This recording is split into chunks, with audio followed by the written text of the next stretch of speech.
Abra sua Bíblia no livro do profeta Isaías, capítulo 39.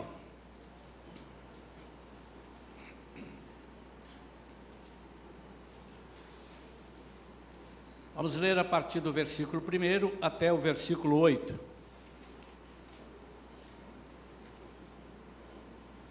Isaías 39, de 1 a 8.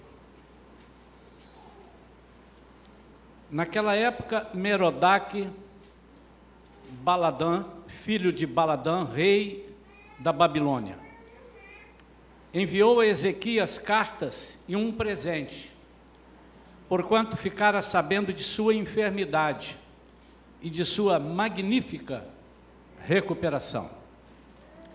Ezequias alegrou-se com isto e mostrou aos mensageiros a sua casa do tesouro, a saber, a prata, o ouro, os perfumes, o óleo fino, as especiarias raras, bem como todo o seu arsenal, tudo o que se encontrava em seus tesouros.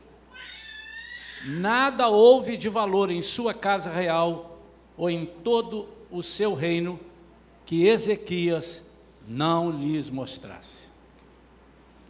Então o profeta Isaías foi ao rei Ezequias e questionou: que disseram estes homens e de onde vieram ter contigo?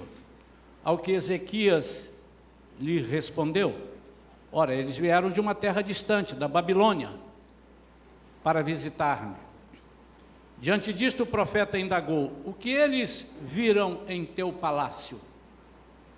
Ezequias explicou: viram tudo o que existe em minha casa real. Não há nada em meus tesouros que não lhes tenha apresentado. Então Isaías declarou ao rei Ezequias: ouve a palavra de Yahvé dos exércitos. Dias se aproximam em que tudo o que há no teu palácio, o que os teus antepassados entesouraram até este dia, será levado para a Babilônia. Nada será deixado, diz o Senhor. Assim diz o Senhor. E alguns de teus próprios descendentes serão também levados e serão feitos eunucos na casa real do rei da Babilônia. Mas o rei Ezequias compreendeu que esta palavra significava que durante a vida dele haveria paz e segurança em seu reino. Por esse motivo retrucou a Isaías: boa esta palavra de Yahvé que acabas de profetizar. Vamos falar com Deus. Pai querido, instrui-nos, ensina-nos, através desta palavra, desse trecho, dessa história real.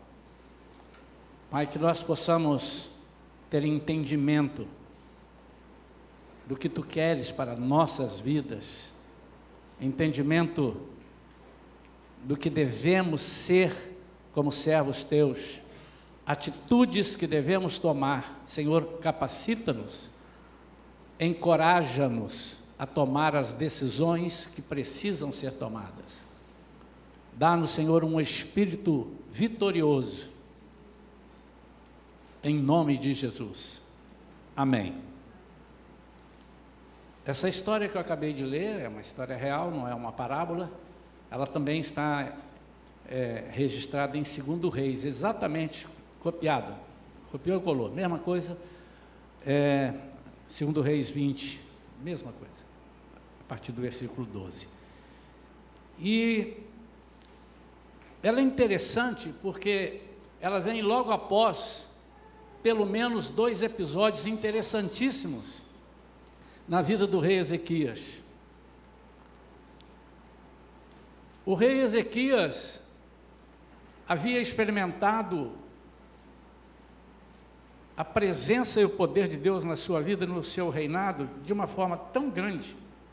Primeiramente, quando Senaqueribe, o rei da Assíria, vem guerrear contra Judá, e o rei Ezequias roga ao Senhor, e o anjo do Senhor sai e aniquila 185.000 soldados numa noite, sem que ele levantasse a sua mão, sem que ele sequer desse um tapa, sem que ele necessitasse de tomar as suas providências humanas. Aquilo foi um milagre muito grande. As pessoas comentavam. O segundo evento e um milagre extraordinário que está narrado aqui, a razão desse povo vir visitar o rei Ezequias. Ezequias adoece,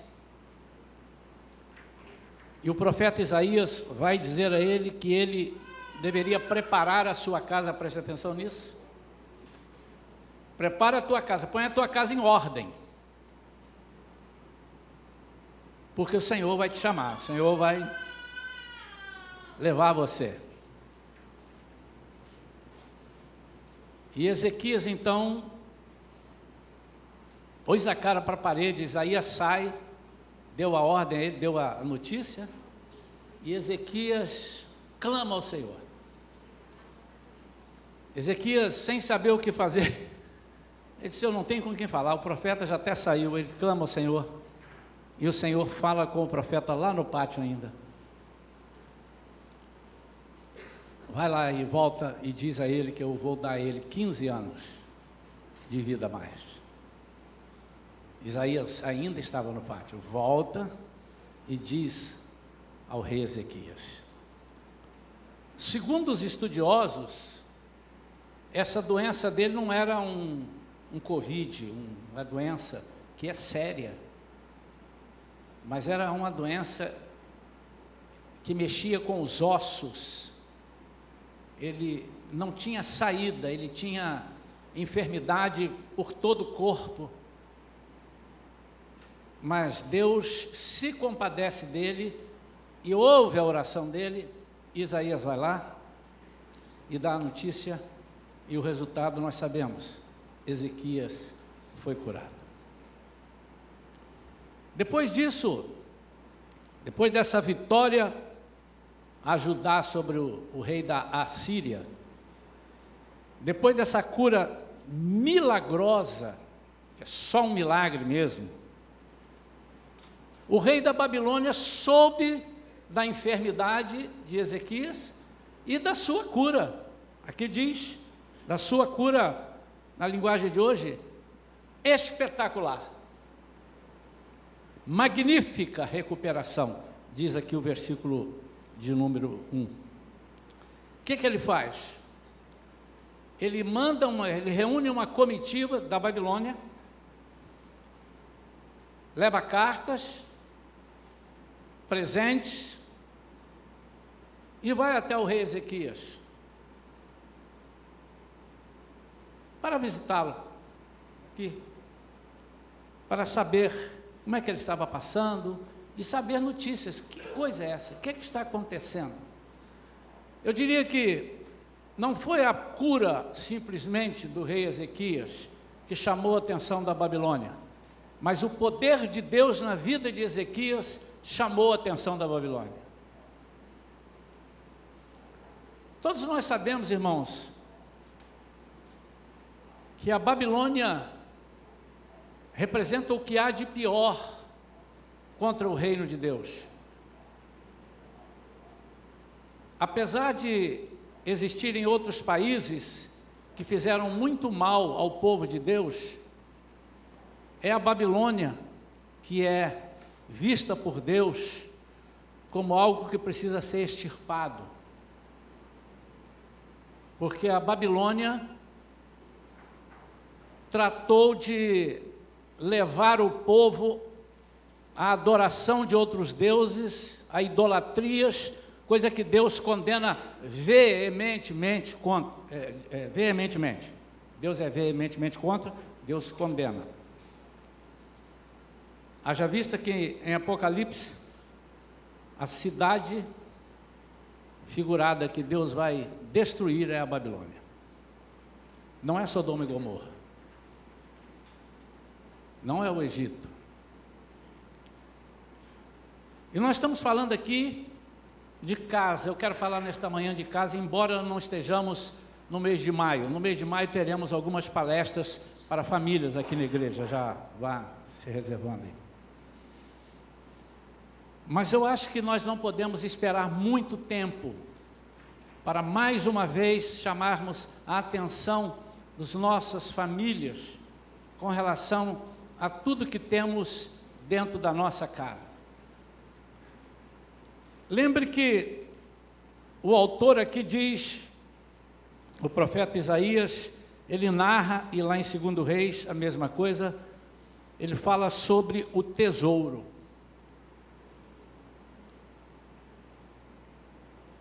De tudo o que havia na casa do tesouro, tudo que havia ali de valor, Ezequias mostrou para os visitantes, para a comitiva da Babilônia, para os missionários da Babilônia. Jesus sempre deu valor ao nosso coração ligado ao tesouro. Onde estiver o seu tesouro, ali estará o seu coração.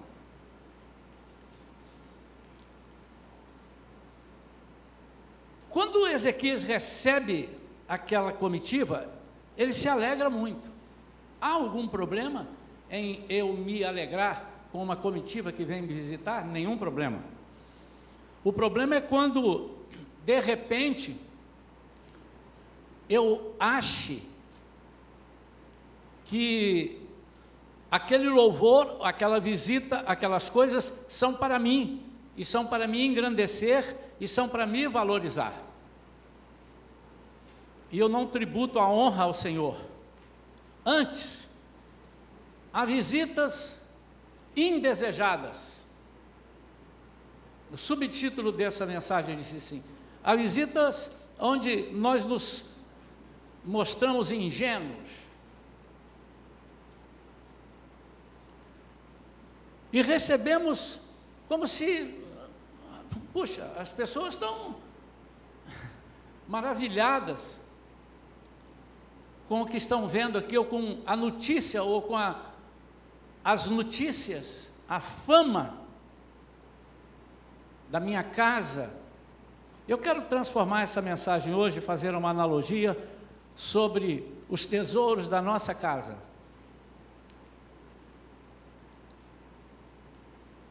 Quando essa comitiva vem, o profeta Isaías ficou sabendo. Ele era um conselheiro, ele era um profeta atuante no reinado de Ezequias. E ele vem e confronta, como nós, servos de Deus, devemos fazer, quando vemos alguma coisa errada com um irmão nosso.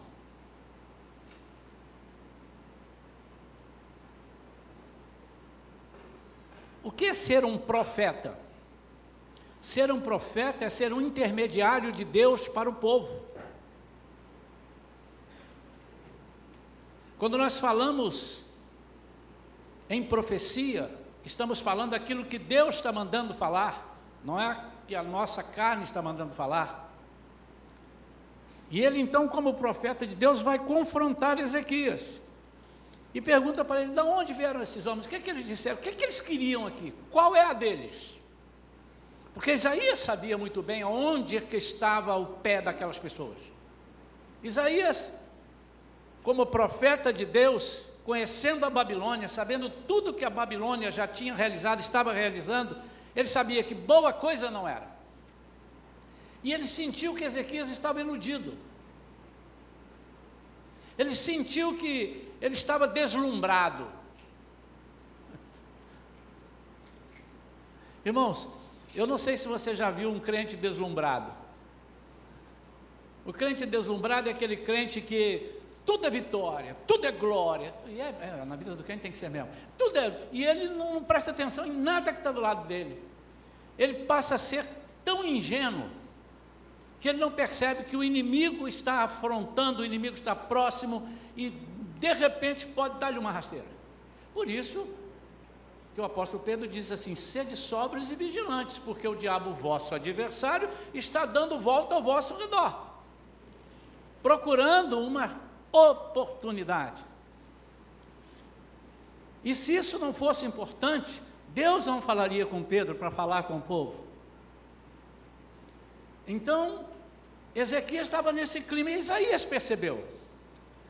Eu quero compartilhar aqui agora alguns problemas, Ezequias, que podem parecer inexpressivos ou sem nenhuma maldade do adversário, mas que no fundo, sim, é muito sério quando nós não observamos as intenções. O diabo não tem poder de saber o que pensamos, mas nós, como o Espírito Santo, temos a capacidade de saber as intenções do diabo. Nós temos essa vantagem enorme, através de quê? De um dom que todos nós deveríamos ter. Se fosse só um dom dos 9, você peça esse: discernimento de espíritos. Discernimento de espíritos. Discernir entre o espírito humano, o Espírito Santo e o espírito do diabo. Só a igreja tem isso. Ninguém no mundo tem essa capacidade, porque a igreja recebeu isso de Deus, de Jesus, quando ele vence todas as batalhas e entrega para a igreja. Estudamos aqui Efésios, levamos 2, 3 meses estudando Efésios, lembram disso? E mostramos isso. Ao Isaías ouvir a ingenuidade de Ezequias, ele profetiza dias difíceis para a casa de Ezequias. E ele diz: tudo que tens entesourado será levado para a Babilônia. E alguns dos teus próprios descendentes serão também levados para a Babilônia. Serão feitos eunucos na casa real do rei da Babilônia. Isso aqui Isaías cresceu, olhou, uau! Então vamos explicar. Mas Ezequias compreendeu errado. Ele achou que isso tudo seria bom. Versículo 8. Mas o rei Ezequias compreendeu que esta palavra significava que durante a vida dele haveria paz. Ele compreendeu, ele entendeu assim. Por quê? Porque faltou discernimento. Eu quero comparar este fato com as riquezas que nós temos em nossa casa hoje. Especialmente quero destacar as nossas crianças.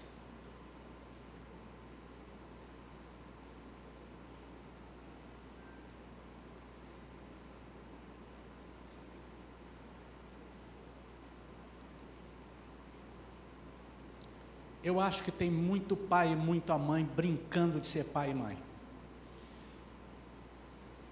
Essa palavra de manhã talvez seja aquela que você não queira ouvir, mas ela vai ser uma palavra dura. Eu prefiro que você chore agora do que você chore depois, porque agora ainda dá tempo, depois não sei se estará.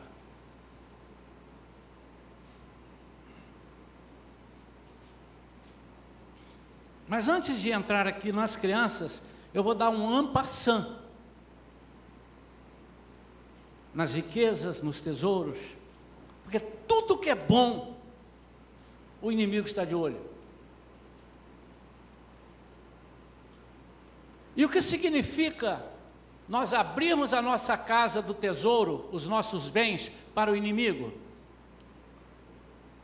Significa nós aplicarmos os nossos bens nas coisas do inimigo. Eles foram lá bisbilhotar, eles viram tudo.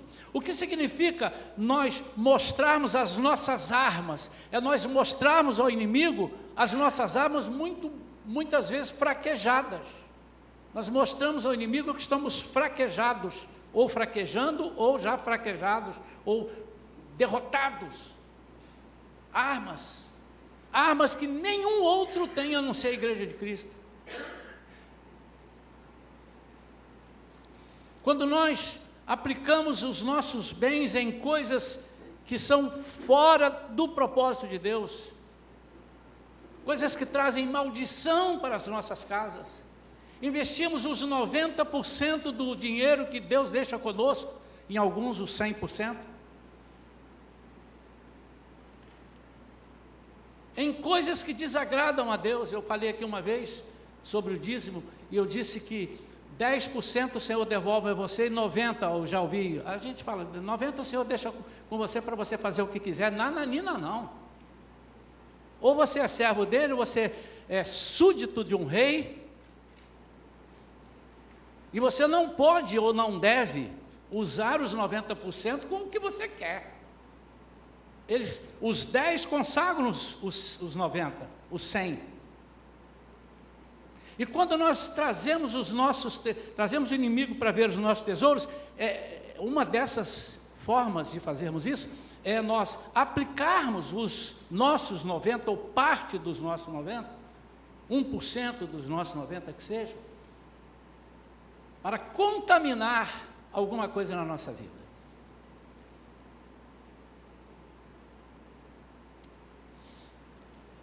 Com relação às crianças,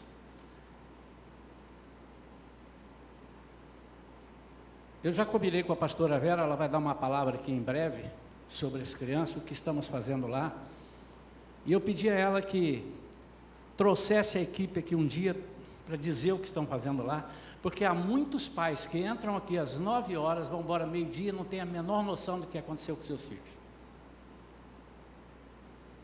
Eles entregam na coluna de férias, e depois eles pegam e vão embora.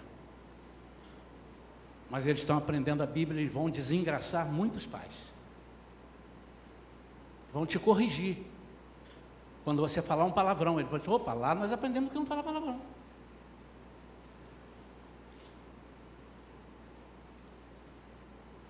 Nós estamos dando um duro miserável de grande, irmãos. Não braçalmente, também, mas pagando com oração. Toda semana, as professoras se reúnem para orarem e aprenderem o que falar para as crianças. Acontece que, parece-me, e eu quero estar 100% errado, equivocado, parece-me que nem todos os pais percebem esse trabalho, a começar por não trazerem seus filhos à igreja. E vai passar um tempo que eles vão vir cobrar a nós alguma coisa que seus filhos estão fazendo errado, que seus filhos não sabem Bíblia.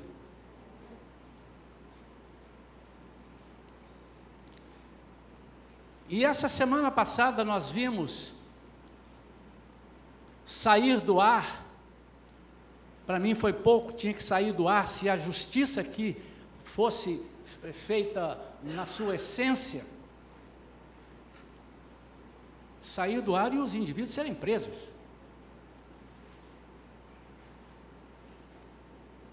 O que me assusta é que, eu não quero falar dos pais que viram e comentaram e mandaram e vamos avisar, eu quero falar dos que não viram e acham isso natural.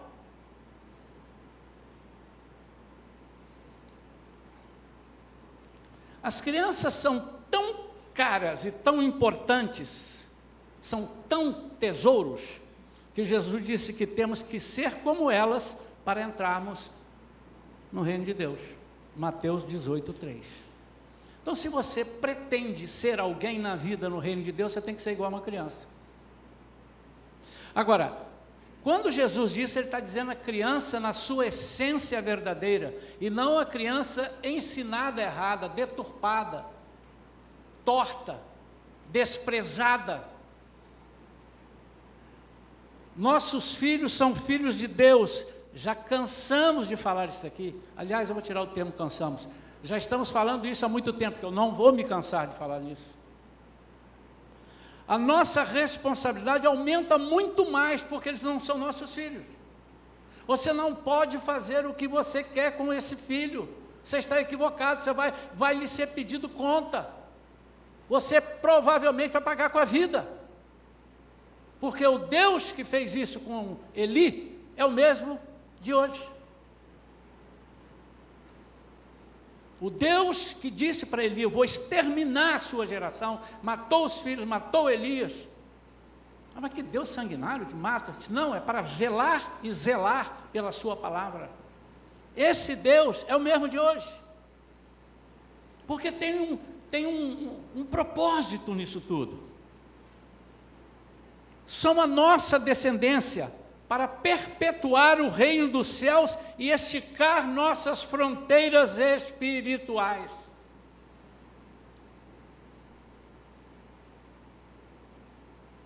Eu não sei se Jesus volta hoje, amanhã, semana que vem, daqui a um mês. Eu sei que, pelo que a Bíblia diz e pelo que tudo aparece e indica, ele está próximo. Mas vamos lá que ele demore 30 anos. Que para ele é 3 minutos. Certamente alguns pais aqui não verão os seus filhos adultos.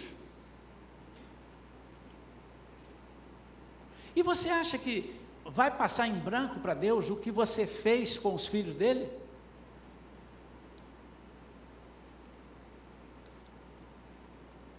Verdades bíblicas: nossas crianças precisam ser conduzidas por nós, ensinadas por nós, educadas no caminho.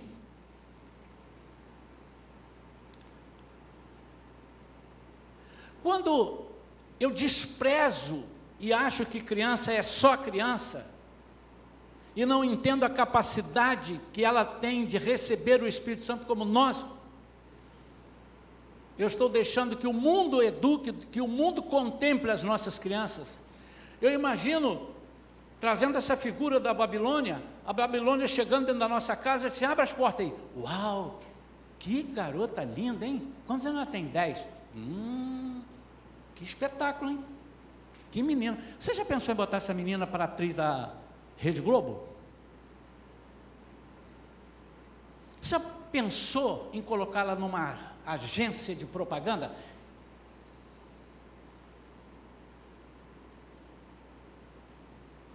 Irmãos, vamos rasgar logo aqui, tá, irmãos? Não precisa do inimigo vir pedir, nós já estamos abrindo as portas e colocando no Instagram os nossos filhos de 7, 8 anos, de shortinho, dançando. Fecha a porta, irmão, não deixa ninguém sair não. Vai precisar de ouvir. Isso corta o meu coração.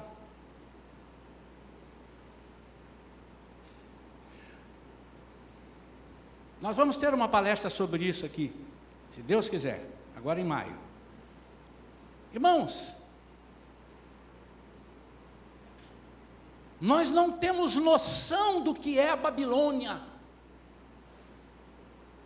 Pastor, nem o senhor? Eu tenho alguma, mas nem sei totalmente, porque é muito mais do que nós imaginamos. Tudo que estamos vendo na política, na economia, nos países, na guerra e tal, não, porque é o petróleo, eu quero isso, eu quero tomar conta da sua cidade. Nanania, não tem nada, isso é só pretexto. Tudo é Babilônia, tudo é contra Deus, tudo é para fazer que nós cultuemos, que nós nos rendamos a outros deuses, que nós façamos continências para aqueles que querem destruir a nossa alma. Não se iludam, irmãos. E muitas vezes eles não vêm dessa forma. Muitas vezes elas vêm com o pretexto de presentes, como o rei da Babilônia fez, com cartas, com presentes, com elogios. E quando Isaías fala: rapaz, você está maluco? Ele não usou esse termo, sou eu que estou. Porque eu, se fosse Isaías, eu sou Isaías, mas se eu fosse aquele Isaías, eu falaria: você ficou louco? Você perdeu o juízo, você se esqueceu, você não consultou a Deus se era para receber ou não receber essa comitiva.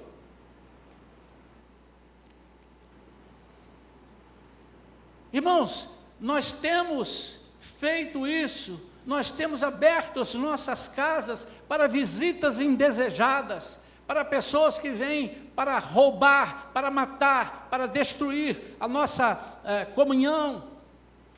Nós muitas vezes permitimos que o inimigo durma na nossa casa, nós permitimos que o inimigo sente-se conosco à mesa.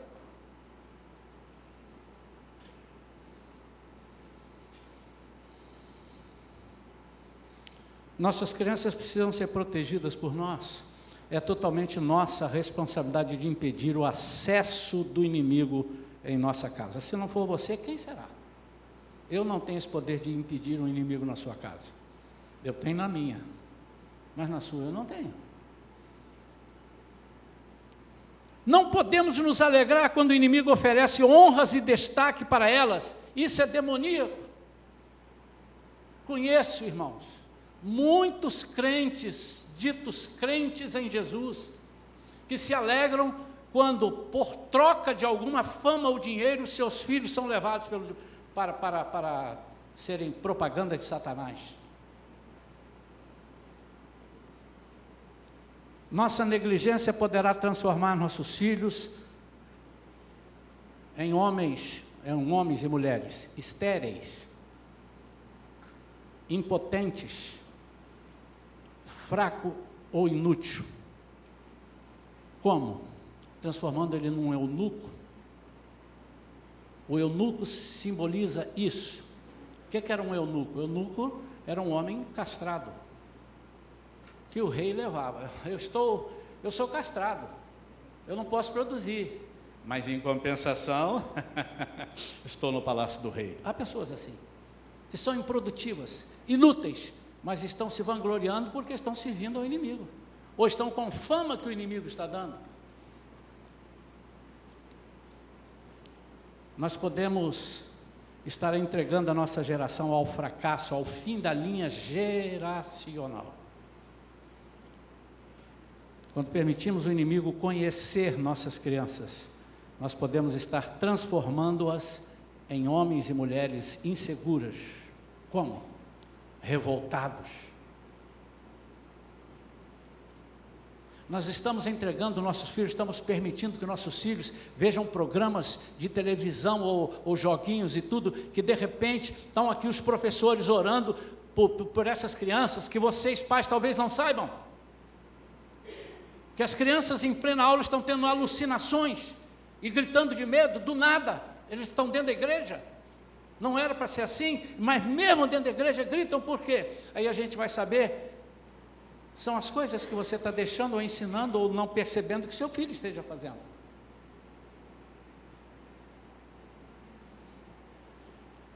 E nós estamos fazendo isso. Eu quero calma, eu quero paz, entrega para lá. Você não sabe o que você está fazendo, entregando para que os outros eduquem seus filhos.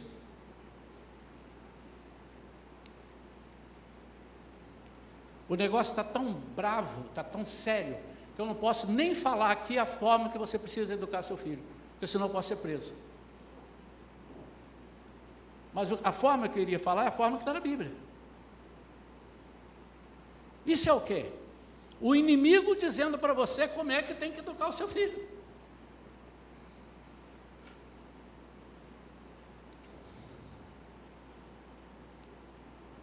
Quando Isaías falou para ele, olha, dias se aproximam em que tudo que há no teu palácio, o que os teus antepassados entesouraram até este dia, será levado para a Babilônia.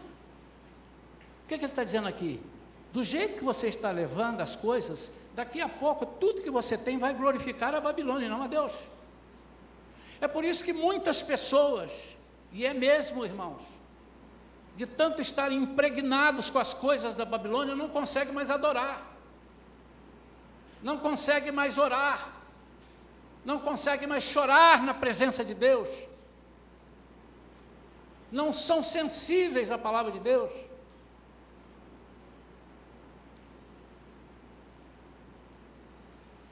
Seus filhos serão levados como eunucos. E ele achou que caramba, que legal, que bom. E ele imaginou, bom, vai haver paz aqui, porque se a Babilônia vai fazer essas coisas e vai dominar, então esse rei, ele não vai querer fazer mal, porque ele está levando as nossas crianças para serem eunucos, ele está levando os seus filhos para serem inférteis, inseguros, sem prosperidade. Você não percebe? Quebrando a linha, quebrando a geração. Quando Deus disse que nós somos uma outra geração, uma geração santa, um sacerdócio real. Não sejamos ingênuos, irmãos. Ser ingênuo é não aceitar a realidade. Isso é ser ingênuo. É não aceitar a realidade, mesmo sabendo que é real. Por outro lado, ser ingênuo também é aceitar a irrealidade, mesmo sabendo que é irreal. Devemos entender que a ingenuidade não é dom, e sim falta de dom. O dom de discernimento espiritual. 1 Coríntios 12:10. A falta de discernimento espiritual faz a pessoa confundir a fé com ilusão e a leva a uma vida acomodada e uma vida de enganos. E o que é que nós estamos fazendo com a nossa ingenuidade? Ingenuidade é mais. É falta de conhecimento, é falta de visão, pobreza de espírito, mediocridade, incoerência com a realidade. Na epístola de Colossenses, Paulo ora para que os cristãos transbordem de pleno conhecimento da sua vontade em toda sabedoria e entendimento espiritual, 1 Colossenses 1:9. E que também tenham forte convicção do entendimento a fim de não serem iludidos por argumentos mundanos, Colossenses 2, de 2-4. O que nós temos sido iludidos por argumentos humanos e mundanos.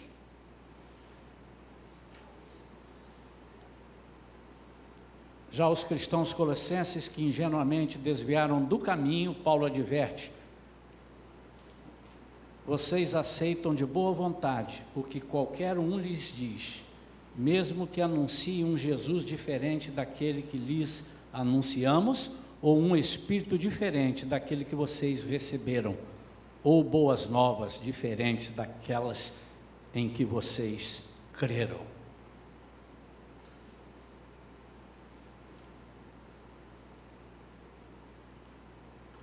A minha palavra desta manhã é para que nós sejamos menos ingênuos, que nós sejamos mais dedicados à palavra, à leitura da palavra, à oração, à busca de poder.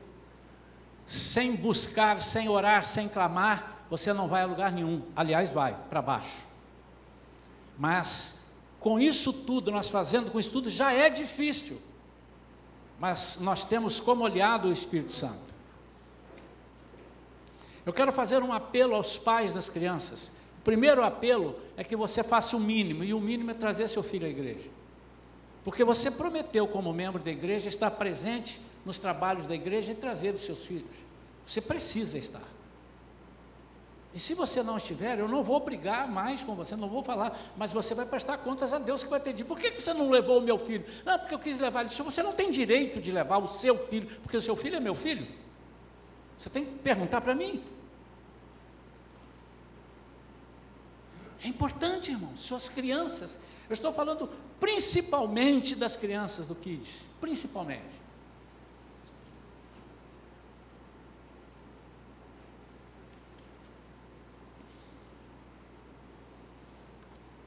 Eu já vi algumas mães falando assim, eu não queria levar minha filha lá não sei o que na festa, mas ela chorou, ela falou, mãe, por favor, eu fiquei com tanta pena de não poder levá-la, que levei.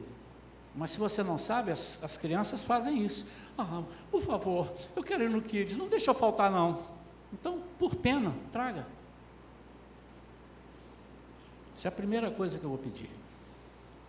A segunda coisa é que você não decepcione os seus filhos quando eles levarem na semana para você estudar a devocional que eles estão sendo encaminhados para vocês estudarem juntos. Não diga para ele que não tem tempo, não diga para ele, vai para lá, depois eu falo com você, não me irrita. Você vai desagradar e desapontar os seus filhos. E eles vão contar isso para nós. Nós não vamos fazer nada, a não ser orar pela sua vida. Mas não sei se Deus vai ouvir ou não sei. Porque aí é com Ele. Irmãos, é muito importante que nós estudemos com os nossos filhos. É muito importante, irmãos. Estudando já é difícil, irmãos.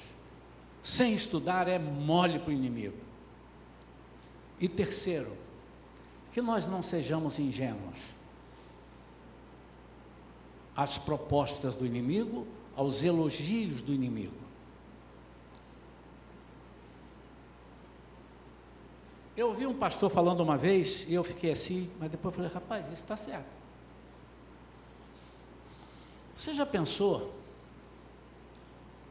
se um menino vem namorar sua filha, ou seu filho, ou uma menina vem namorar seu filho, você já pensou em fazer uma pesquisa quem é ele? Quem são os pais? Fazer uma ficha corrida dele na polícia? Vocês estão rindo? Toda semana eu vejo 1, 2 casos de um namoro ou de um casamento, alguma coisa que se desfez, e que a parte que foi excluída, que foi rejeitada, prepara alguma coisa de vingança. E aí vão lá ver o passado daquela pessoa, os pais daquela pessoa eram maníacos, bipolares. Nós temos condição de fazer isso. Nós fazemos isso. A empresa faz isso conosco, quando vai nos contratar. Quem sou eu? Faz um cadastro, vai lá, avalia, deixa eu ver. Seu nome está no Serasa, não está no Serasa, dependendo da função que você vai ocupar. Não, aqui você não pode. E eu preciso que você preste atenção nisso, meu amado e minha amada. Mesmo se a sua filha ou seu filho for namorar alguém da igreja, procure saber, porque nós não conhecemos todo mundo da igreja. Eu conheço alguns irmãos aqui há 1 ano, 2 anos, 3 anos, 4 anos, mas conheço em parte. De repente, um dia pode ser que estoure uma bomba, e aí agora? Estava aqui o inimigo dormindo conosco. Não é verdade? Precisa saber. Precisa saber se há jugo igual. Mas somos crentes. Quem disse que todos os crentes têm o mesmo jugo? Os pastores a quem eu assisto e sigo, alguns deles muito conhecidos, eles dizem: nós estamos agora orientando que seu filho namore uma pessoa da mesma fé, mas da mesma doutrina, porque isso dá problema também. Irmãos, claro que dá. Imagine uma menina pentecostal namorando e casando com uma pessoa que não aceita o batismo com o Espírito Santo. Vocês vão ter problema. Porque quando ela começar a falar em língua dentro de casa, ele vai meter o rolo de macarrão na cabeça dela, achar que ela ficou doida.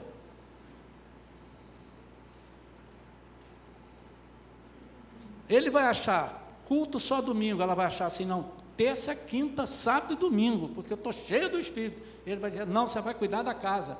E os dois precisam entrar no acordo. Ela nem pode ir direto para a igreja, nem pode também não ir para a igreja. E olha a confusão. Até nisso os pastores estão orientando, não é mandando, orientando. Mas eu volto aqui nas crianças para encerrar. Elas são totalmente indefesas. Totalmente indefesas. E a igreja Shalom, através da Shalom Kids, está empenhada, juntamente com esse pastor, de envidar todos os esforços possíveis e imagináveis para que nós tenhamos uma igreja Kids pronta a ser uma igreja adulta. A elas está sendo ensinado os dons do Espírito Santo. Algumas daqui a pouco vão estar batizadas no Espírito Santo, falando em línguas, profetizando, porque o Espírito Santo não é mirim. O Espírito Santo é um só, não tem Espírito Santinho, é Espírito Santo. Para criança ou para adulto é a mesma forma.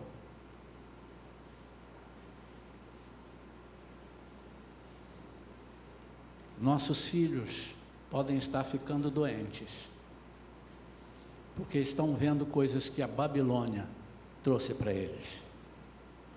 Quem está entrando na sua casa?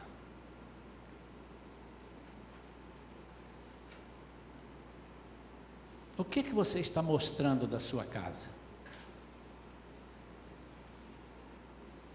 Que Deus abençoe a sua vida. Vamos orar. Pai querido, em nome de Jesus, nós te louvamos, te bendizemos, Senhor, porque Tu és um Deus tão bom que fala conosco coisas tão profundas, tão simples, mas tão profundas e tão necessárias. Se não fosse o Senhor, nós estaríamos agora, Senhor, perdidos num mundo desigual, num mundo onde cada um quer mais que o outro, e nós não saberíamos o que fazer, mas o Teu Espírito Santo nos atualiza, nos ajuda, ensina-nos, Senhor, dá-nos capacidade, tira nosso cansaço, que só aparece muitas vezes nas horas de Te servir. Senhor, em nome de Jesus, não permita que as nossas crianças sejam entesouradas no palácio da Babilônia. Nós oramos pelos pais, que eles sejam bem orientados, cheios da Tua presença, para que os filhos possam seguir o caminho que o Senhor está nos ensinando, em nome de Jesus. Amém. Irmãos, falta só alinhar o dia.